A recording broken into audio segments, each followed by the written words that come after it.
आसन ग्रहण गर्नुभएको छ। सम्पूर्ण लगायत बिर्तामोड कृषि विकास ब्याङ्कका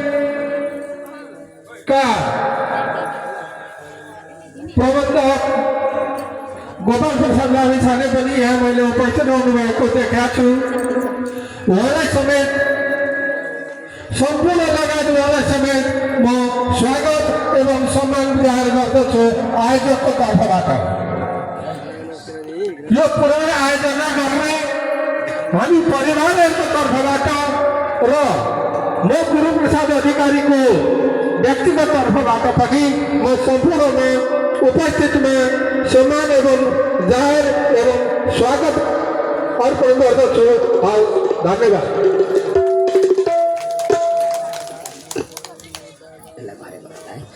भक्तवत्सल भगवान को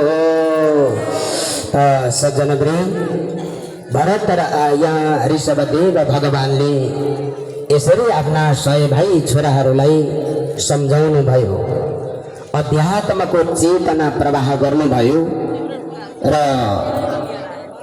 आफ्ना 100 भाइ छोरा मध्येको जेठो छोरा जसको नाम भरत थियो, यसलाई आफूले शासन गरेको राज्य सत्ता समर्पण गरेर ऋषभदेव भगवान जहाँ जे भेटिन्छ त्यही खाएर, जहाँ जस्तो बस्ने अवस्था हुन्छ त्यसैमा बसेर आफ्नो जीवनलाई एउटा जड जस्तो पागल जस्तो बनाएर उहाँले जीवनको प्रवाह नगरिकन उहाँ विचरण गर्न लाग्नुभयो।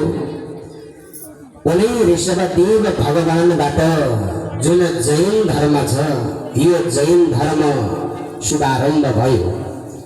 जैन धर्मका प्रवर्तक को हुन् भनेर कसैले सोध्यो भने ऋषभदेव भगवान भनेर भन्नुपर्छ।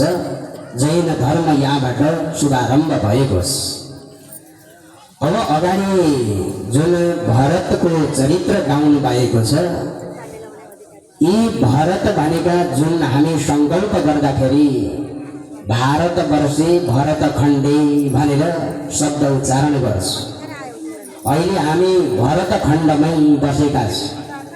उहाँले धेरै धेरै मसिना मसिना राज्यहरूको शासन गर्नुभयो, भारतवर्षहरूको राज्य गर्नुभयो, शासन गर्नुभयो। यो शासन काल